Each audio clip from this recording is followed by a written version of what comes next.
business created to further a social purpose in a financially sustainable way. This is the driving principle behind social enterprise.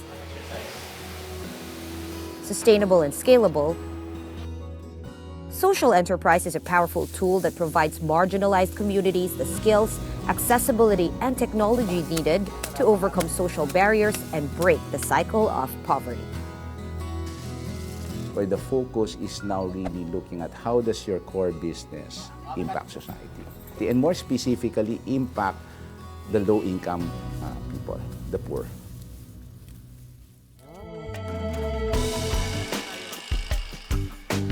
To achieve social good, social enterprises reinvest their financial returns into the community to further their social purpose, creating employment and other economic and social benefits.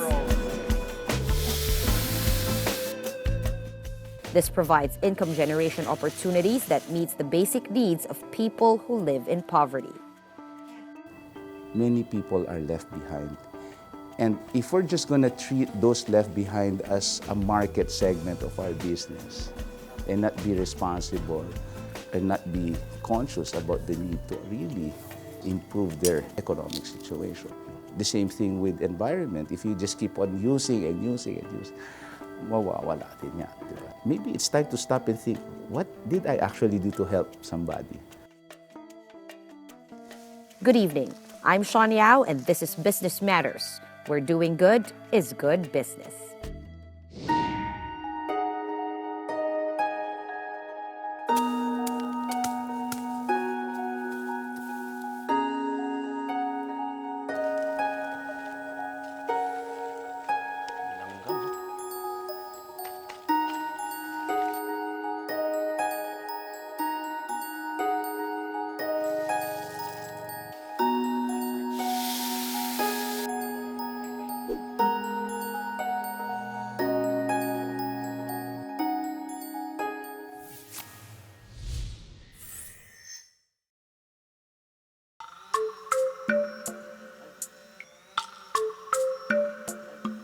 Agriculture has long been the backbone of Filipino culture. Having been blessed by vast fertile lands suitable for farming. Rudy Enteria, a lifelong farmer from Doña Remedios, Trinidad, Bulacan, can attest to the difficulty of being a cultivator. Pero pangkaraniwan ho halos parehas lang eh. Minsan talo pa nga eh. Mamuhunan ka ng 20, baka hindi makabalik. Ngayon dito, hindi naman nakapix kasi yung presyo eh, kaya hindi namin alam yung kita namin. No? Paswertehan kumbaga.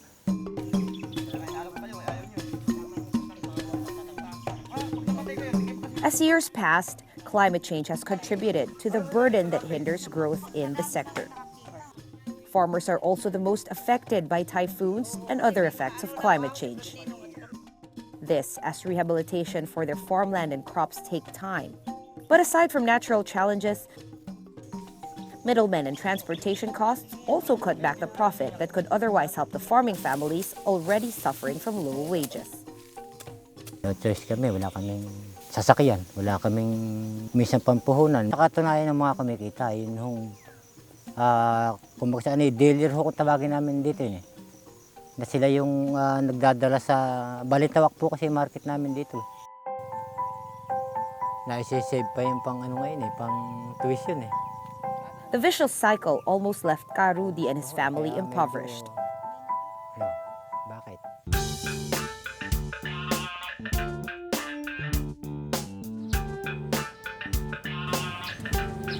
But when all seemed lost to Ka Rudy, hope suddenly knocked on his doorstep in the form of Bayani Brew, a social enterprise supporting local organic farming communities, promoting farmland development and helping Filipino farmers thrive. We started Bayani Brew back in October 2012. Before that, my co-founders and I, Chelka and Shannon, were all volunteers here in the farm. Back then, the nanays here in the farm were making hot tea or cha for the volunteers and the guests here in the farm.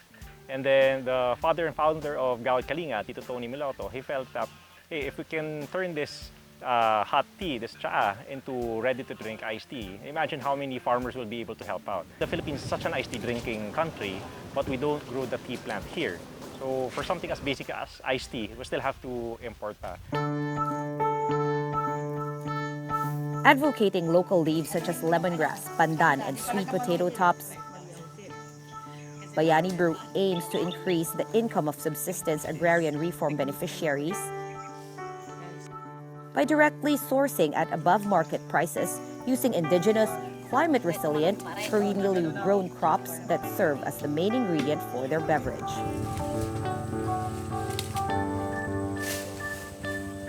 Ito pong tanglad na sa ngayon hawak-hawak natin dito po parang talahib lang po ito Parang kugom na pag itinindus sa lupa, kusang tutubo ito.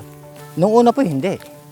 Kasi hindi ko pinapansin sa amin talaga ito Maging sa Balintawak po pinapansin talaga ito Yun. Thank you, makakauwi na rin. Bawat order 6,000 plus yun Minsan, 2 beses sa buwan. 12,000 po yun. Malaking bagay po yun sa amin. Bayani Brew aims to lift farmers out of poverty. So it's our mission to make subsistence farmers hand-to-mouth existence think of the past.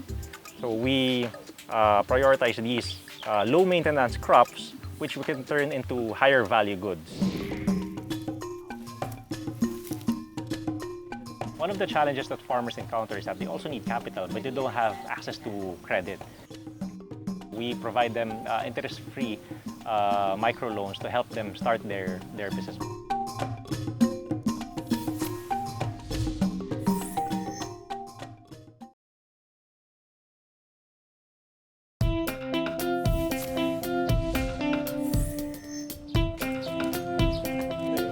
Curiously yummy, ridiculously healthy, and proudly homegrown, Bayani Brew takes pride from its all-natural, native ingredients that not only becomes a healthy and alternative drink for consumers to enjoy, but also uplifts farming communities that in turn promote sustainability that helps Filipino farmers thrive.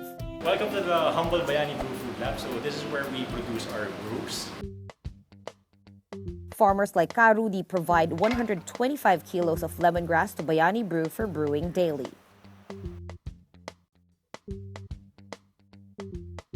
After delivering their harvest to the brewery located at the heart of the GK Enchanted Farm, the produce then undergoes quality control. So after washing, the leaves are prepared for brewing. So this is where we do another round of quality control. We remove the leaves that cannot be used for brewing, and then they bundle them like this. So when you pull the leaves, it makes it easier to get the essence of the lemongrass cup. After boiling the tanglad leaves for about an hour inside a vat, the Bayani brewers then add sweet potato tops to the concoction as an added kick to the already tangy drink. Every day, Bayani Brew produces 300 to 500 batches of ready-to-drink iced tea.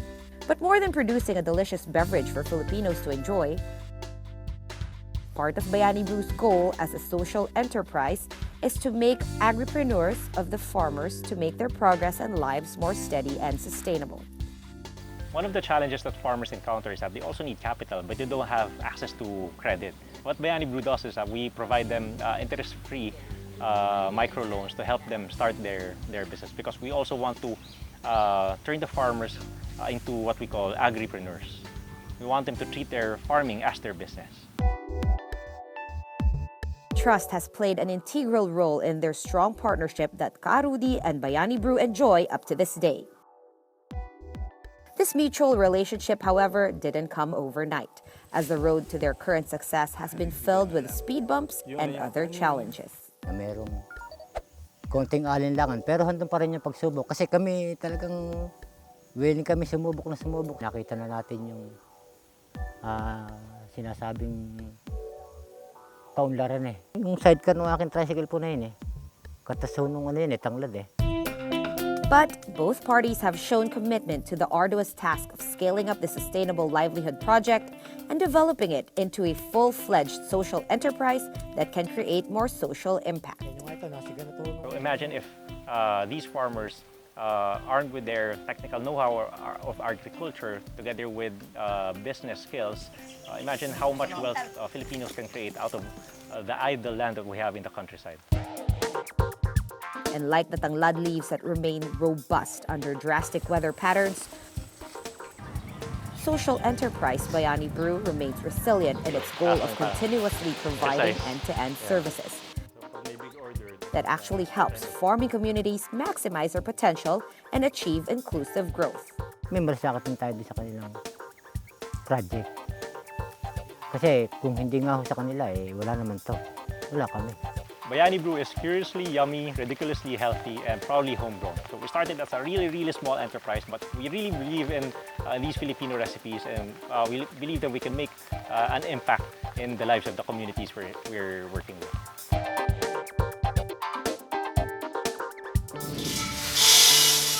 Coffee industry is now on the rise. Thriving na siya. Pero, a big but, coffee farmers still need to become passionate again, love again coffee.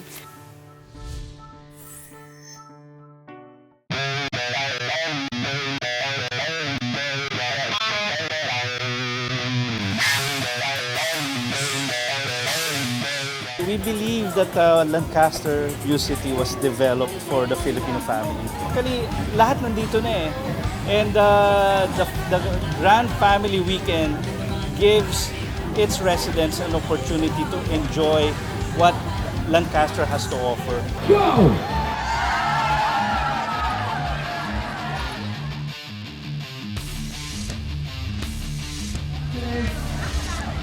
Ayun, nakaka-enjoy. Nakakapagod sa simula, pero pagkakasama mo naman tumatakbo yung mga kasamahan mo, yung mga ka-office mate mo, nag-enjoy.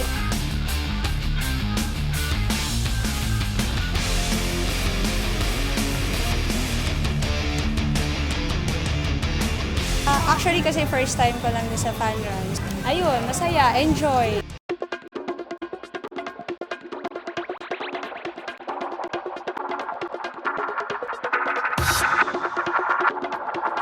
Bazaar, okay. Kita nyo naman yung mga tao, no? After the fun run, pag 8:20, tipo matutulog na di ba? Pero madaming tao eh. Okay naman po, enjoy po. Nasa subukan po namin lahat.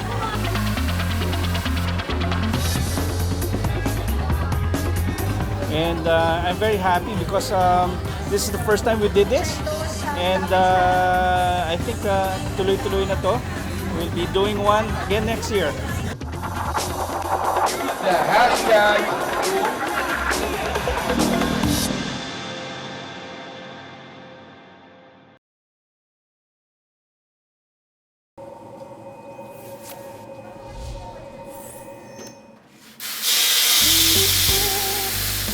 Love comes in different shapes and forms.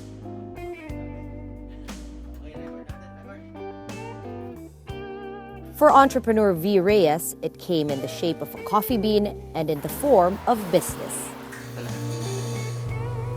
Coffee was a fixture in their family table. It has always been a source of interest and curiosity for her business-minded self. When she finally decided to venture into the coffee business, her priority was not immediately to make money, but instead to help local coffee farmers by setting up the social enterprise Bote Central to reintroduce and re-establish Philippine coffee. So about 65% of our domestic consumption imported yan. So pagkatapos ng processing, green beans na, yung traditional na tinitrade ng mga ngape sa traditional buyers. It ends there. Dapat the green beans should be converted into a higher value. They came up with a concept called the Chain of Happiness, a business model that highlights the interests of the farmers in their company's value chain. Bawat punto ng value chain ng kape, lahat dapat masaya yung players. It's only the retailer who earn money from the coffee chain. Coffee industry is now on the rise. Thriving na siya. Pero, a big but, coffee farmers still need to become passionate again, love again coffee. Naubos na yung sarili namin. Part of Bote Central's value chain is a promotion of fair trade practice among buyers like them and local coffee farmers. Ito lahat, ito. Yan, itong mga buto na to. A practice that establishes transparency and respect, which seeks greater equity in trade. We're not only promoting fair trade, it's embedded in our value chain, in our business system. I'm even willing to pay premium kasi may quality. Inalaga, alam ko, lalo na kilala ko yung farmer na nagtanim, nag-alaga, alam kong meron siyang binigay na extra care, kaya premium price siya. Ka Eddie Casalme, a longtime farmer and chairman of the Casile Ginting Upland Marketing Cooperative of Laguna, is just one of the coffee farmers that Bote Central conducts business with. Since fair trade values relationships between the buyer and seller, Ka Eddie makes sure that his produce is always of excellent quality. Sa kagaya namin talagang malaking bagay yan, yung tulong na yan. Kasi nga yung mga pasilidad na pinagkakaloob nila, doon namin nagagawa yung pagpapataas pa ng yung maraming value na nakukuha namin sa aming produkto. More than fair trade, Bote Central, through its partnership with the Department of Agriculture, provides access to coffee farmers like Ka Eddie, technology that not only increases the value of the crop, but also provides them access to other forms of business to help augment their income, like the Cabuyao Coffee Farmers Cooperative, Cafe de Cabuyao. Kaya ngayon, nagkaroon pa nga ng mga value adding sa produksyon ng kape. May processing na kami. Kaya sa tingin ko, mas maganda-ganda ang kalalagayan ng farmers.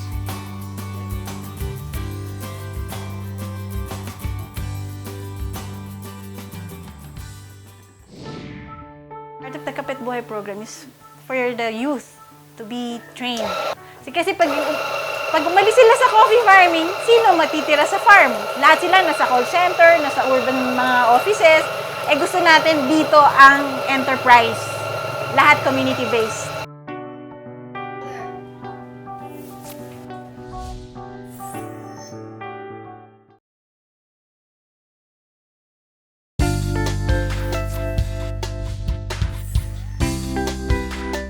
Situated at Cabuyao, Laguna, this 2.5 hectare of land is where Ka Eddie earns his living as a coffee farmer.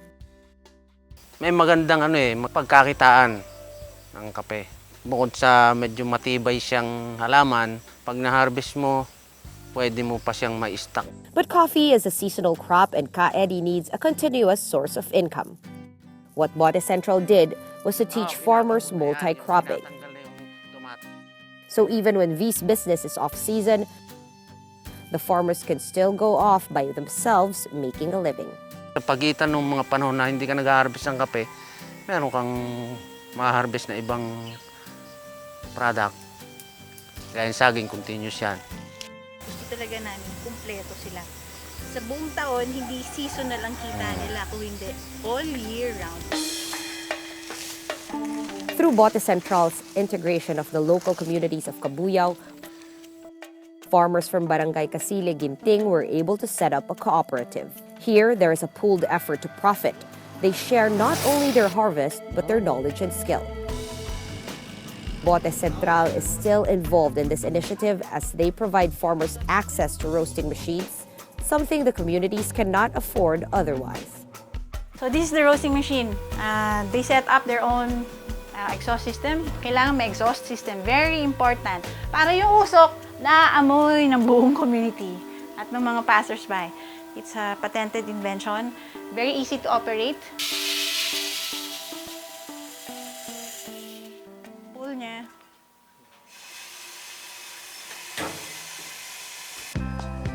These roasting machines may look like they're just fancy coffee accessories, but they actually mean so much more. The coffee industry before was built in a way that the crucial process of roasting belonged only to big players. By giving roasting to local farmers, it has significantly leveled the playing field and has dramatically increased the earning opportunity for farmers.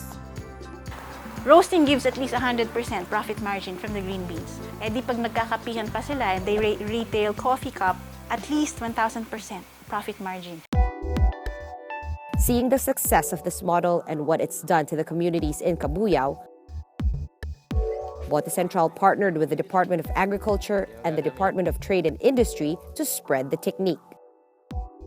They call it the Kapet Buhay program. They give trainings and seminars to coffee farmers from all over the country, focusing mainly on women and the sector that seems to not get enough of coffee, the youth. Part of the Kapet Buhay program is for the youth to be trained. Kasi pag umalis sila sa coffee farming, sino matitira sa farm? Lahat sila nasa call center, nasa urban mga offices. Gusto natin dito ang enterprise. Lahat community-based. When farmers realize their resources, the program moves on to teaching them how to maximize their profit. They can trade their beans at a higher price. And not only that, they can do quality, quantity na hinahanap ng market. May processing na kami. Kaya sa tingin ko, mas maganda-ganda ang kalalagayan ng farmers. Social enterprise, napakahirap na business principle niyan. Hindi ganun kadali. In fact, minsan may araw na, bakit ko ba ito ginagawa? Social enterprise is about sharing na iniisip mo palabas, pero actually ang nangyayari paloob. Ang daming lumalapit sa'yo. When I leave, alam kong meron akong naiwan.